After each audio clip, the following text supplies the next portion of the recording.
तो बच्चों कैसे हैं आप सब। मैं उम्मीद करता हूँ आप सब बहुत अच्छे होंगे, बहुत बढ़िया होंगे। तो बच्चों, मौर्यकालीन लेक्चर जो है वो चल रहा था और मौर्यकालीन लेक्चर में जो हम अशोक के बारे में पढ़ रहे थे, तो आज हम लोग अशोक के बारे में जो टॉपिक देखेंगे वो हमको देखना है अशोक के स्तंभ लेख। ठीक है ना। अशोक के स्तंभ लेख किस प्रकार के थे, भारत में कहाँ कहाँ मिले हैं, तो आज अशोक के स्तंभ लेख की विस्तृत चर्चा हम इसमें करने वाले हैं। तो वीडियो को स्टार्ट करने से पहले सबसे पहले आप सब्सक्राइब कर लीजिए, ताकि लेक्चर और इसी तरह के लेक्चर हिस्ट्री और बाकी अन्य सब्जेक्ट वो सब भी मैं आपको पढ़ाऊंगा, वो आपसे मिस ना हो और आपकी तैयारी में आपकी बहुत ज्यादा मददगार और हेल्पफुल बन सके। तो चलिए आज हम स्टार्ट करते हैं अशोक के स्तंभ लेख। ठीक है ना। तो चलिए अशोक के स्तंभ लेख की पहली शुरुआत करते हैं कि सप्त स्तंभ लेख के अंतर्गत लेखों की संख्या कितनी है? 7।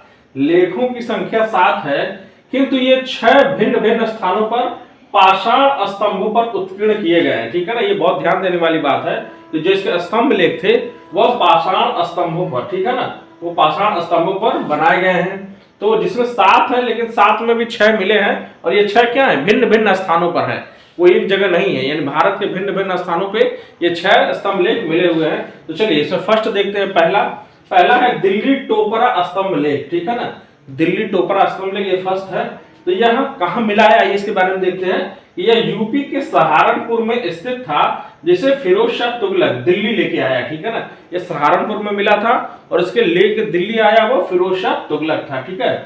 इस पर अशोक के 7 लेख उत्कीर्ण है। ठीक है ना। इसकी एक विशेषता यह है कि अशोक के जो है 7 लेख जो है इसमें क्या है, इसमें उत्कीर्ण किए गए हैं, जबकि शेष स्तंभों पर केवल 6 लेख ही उत्कीर्ण मिलता है। ठीक है ना। इस पे 7 मिलते हैं और बाकी वालों पे 6 मिलते हैं। ठीक है ना।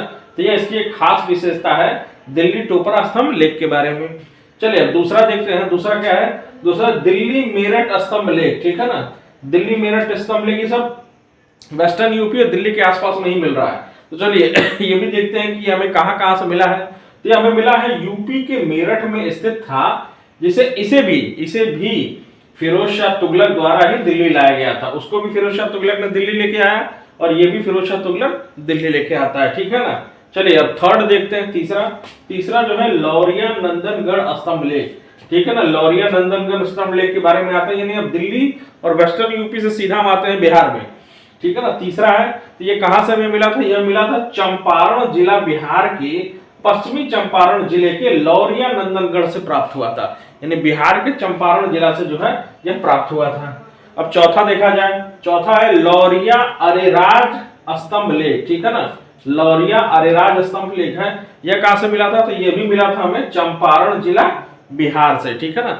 चंपारण जिला बिहार से यह भी मिलता है। पांचवा देखा जाए। पांचवा क्या है? तो पांचवा है रामपुरवा स्तंभ लेख। ठीक है ना। रामपुरवा स्तंभ लेख, तो यह हमें कहां से मिलता है? तो यह भी मिलता है चंपारण जिला बिहार से। ठीक है ना। चंपारण जिला बिहार से हमें यह भी मिलता है। अब छठा देख लें, लास्ट है छठा। तो छठा है प्रयाग स्तंभ लेख। ठीक है ना। प्रयाग स्तंभ लेख, तो नाम से स्पष्ट होता है प्रयाग की बात कर रहा है। तो यह कौशाम्बी में स्थित था। ठीक है ना।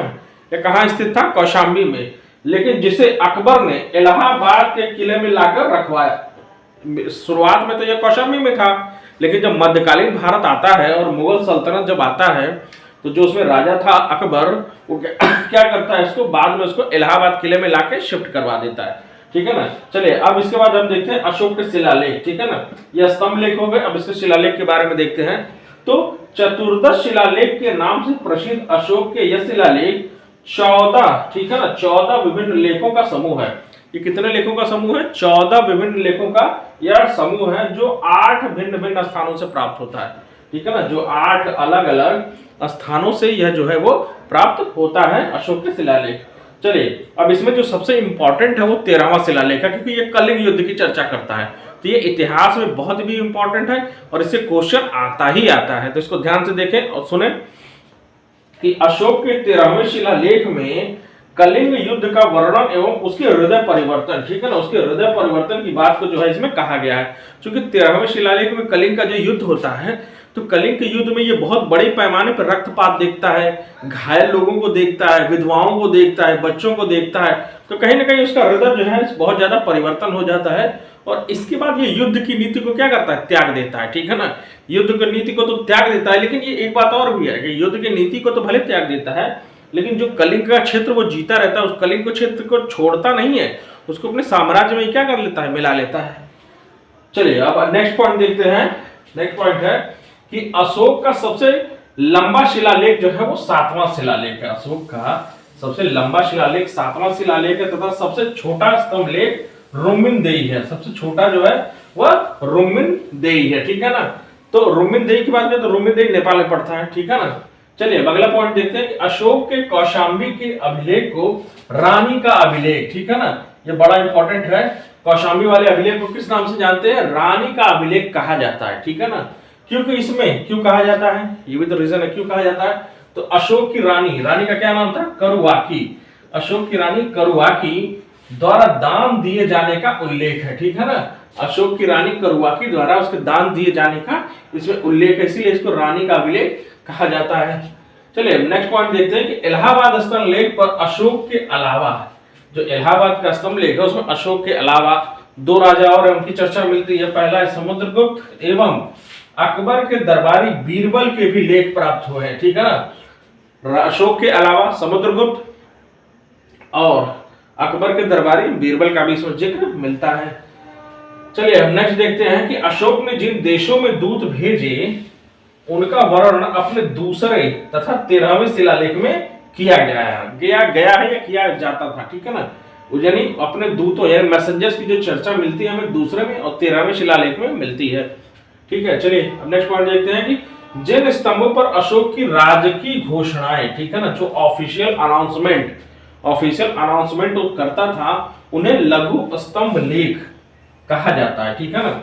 जिन स्तंभों पर अशोक की जो राजकीय घोषणाएं हुई हैं या जो करता था वो उसको लघु स्तंभ लेख कहा जाता है। और ये कहाँ मिली, आइए वो साइट्स देख लेते हैं। ये मिला है सारनाथ में, ठीक है ना, सारनाथ में, कौशाम्बी में, सांची में, रुमिनदेई नेपाल में और निगाली सागर या निगली सागर ये नेपाल में है, ठीक है ना।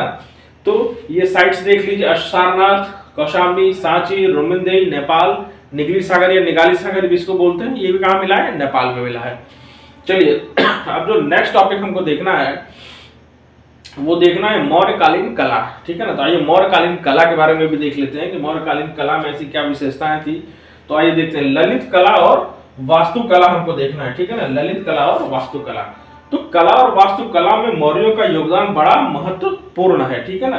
पत्थर के स्तंभों के टुकड़े, चूंकि आप देख रहे हैं जो भी चीजें हैं पत्थर के स्तंभ जो है का यूज जो है अशोक ने बहुत ज्यादा बहुत व्यापक लेवल पे किया। और उनके ठूंठ यानी स्तंभ, ठीक है ना, आधुनिक पटना नगर के किनारे कुम्हरार में पाए गए हैं, ठीक है ना। आधुनिक पटना नगर के किनारे कौन सी जगह थी, वो जगह थी कुम्हरार, ठीक है ना, कुम्हरार में पाए गए हैं। जो 80 स्तंभों वाले विशाल भवन का संकेत देते हैं, ठीक है ना। जो कुम्हरार में वो जो पाए गए हैं वो 80 स्तंभों वाले विशाल भवन का संकेत देते हैं। हर स्तंभ पांडुरंग, ठीक है ना, हर स्तंभ पांडुरंग वाले बलुआ पत्थर, ठीक है ना, बलुआ पत्थर के एक ही टुकड़े का बना है जिनमें तराशे गए सिंह एवं सांड वस्तु शिल्प का प्रमाण है, ठीक है ना। जिसमें तराशे गए क्या मिलते हैं, शेर मिले हैं और सांड की जो है तराशी गई मूर्तियां मिली हैं। और ये पालिशदार, ठीक है ना, ये पालिशदार स्तंभ देश भर में जहां तहां खड़े किए गए हैं, ठीक है ना। ये स्तंभ जो थे वो पॉलिशदार थे यानी चमकते थे दूर से ही। जैसे 4 शेर वाला स्तंभ है वो भी दूर से ही चमकता है, जिसको भारत सरकार आज अडॉप्ट कर चुकी है। तो ये देश भर में जहां तहां मिले हैं और दूर से ही क्या होते थे, इनमें चमक रहती थी।